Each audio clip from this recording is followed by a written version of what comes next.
यो संसारबाट जाँदा त्यसलाई मैले चिन्नेछु, हाम्रो सर्वशक्तिमान परमपिता परमेश्वर भएको छ।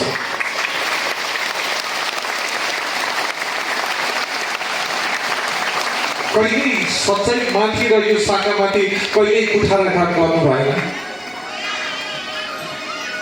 एउटा हावा हुन्डरी चलिरहेको थियो, तर हाम्रो मनमा एउटा कुरा चलिरहेको थियो, पिता हाम्रो भने जसरी पनि राख्नुहोस्, हाम्रो होइन भने ठिक छ अहिले नै तर्काउनुहोस् गर्नु भनेर हामीले परमेश्वरसँग मागेका थियौँ। त्यो समयमा हामीले एक कल फोन पनि गरेका थियौँ, ईश्वरसँग मागिरहेका थियौँ। अनि मैले म्यामलाई मन चोरेको थिएँ, म्याम हजुर आज मेरो हिरा म्यामसँग कुरा भएको छ। हिरा म्यामले के भन्नुभएको छ भन्दाखेरि, सर हजुर आजसम्म जति रहे समयले भन्यो अथवा परिस्थिति यस्तै रहेछ,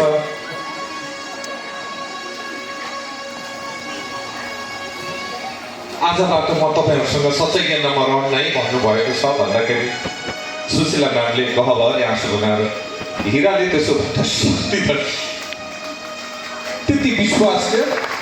मैले मात्र मन चोरेको थिएँ, किनकि हिरा भनेको परमेश्वरको आत्माबाट चल्ने एउटा यस्तो पवित्र छोरी हो नि।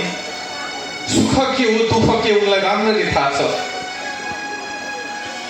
हिराले यो कदम र हिराको मुखबाट यो आवाज आएको होइन। मलाई हिराप्रति विश्वास छ अनि तुलबहादुर बुवाप्रति विश्वास छ भन्दै गर्दाखेरि मैले ईश्वरसँग मागेको थिएँ, पिता जस्तो विश्वास छ त्यो कहिले टुटो छ, मेरो हिरासँग कुरा भएको छैन, मात्र मैले तिम्रो मन चोरेको थिएँ। त्यसै काम गर्दै गर्दै गर्दै गर्दै ईश्वरले पनि राम्रो मान्छेलाई, हाम्रो गुरु येशू मसीह पनि छोटो समय काम गर्नुभयो र परमेश्वरकै साथमा लिएर जानुभयो। हिरा म्याम पनि आज यहाँ छोटो समय काम गर्नुभयो, परमेश्वरको साथमा जानुभएको छ। हामीलाई विश्वास छ सर्वशक्तिमान परमपिता परमेश्वरलाई धन्यवाद दिन चाहन्छु। आज हामीले हिरा पाएका छौँ। पहिला सावल थिए, सावलले परमेश्वरका सन्तानहरूलाई जसले परमेश्वरको काम गर्नुहुन्छ उसलाई त्यसरी सताउँदथे। पछि पावल भए, पावल भइसकेपछि पावलको हातबाट पनि ठुला ठुला चिन्ह चमत्कार भए, ठुला ठुला कामहरू भए। हाम्रो सर्वशक्तिमान परमपिता परमेश्वरले त्यसरी चुन्नुभयो।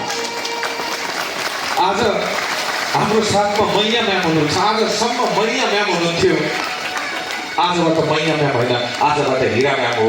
सर्वशक्तिमान परमपिता परमेश्वरलाई मसिमा धन्यवाद दिन चाहन्छु। जसरी हिरा म्यामले केन्द्रको र जनहरूको हितभन्दा विपरीत कहिल्यै काम गर्नु भएन। जनहरूको र शाखाहरूको हितलाई जहिले पनि उपर माथि राखेर काम गर्नुभयो। आज हामीले हिरा पाएका छौँ। हाम्रो हिरा म्याम हुनुहुन्छ, आजबाट मैया म्याम होइन, हाम्रो हिरा म्याम हुनुहुन्छ। सर्वशक्तिमान परमपिता परमेश्वरलाई धन्यवाद दिन चाहन्छु। असाध्यै निर्दोष भनेर निर्दोषका साथ केन्द्रको मातहतमा रहेर, केन्द्रको मातहतमा नै जनहरूको मातहतमा रहेर तपाईँ अँध्यारको एउटा मार्गदर्शक हो। तपाईँको नामै काफी छ हिरा। मैले त आजबाट हामी सबैले हिराको रूपमा तपाईँलाई स्वीकारेका छौँ। हाम्रो हिरा हो तपाईँ, साँच्चै नै हिराको टुक्रा हो। यो अन्धकारमा चम्किने हिरा हो, निराशाहरूको आशाको दियो बलाउने एउटा हिरा हो तपाईँ। तपाईँबाट कसै जनहरूमाथि अहित हुने काम कहिल्यै हुने छैन, केन्द्रको विपरीत कहिल्यै कार्य हुने छैन। जसरी हिरा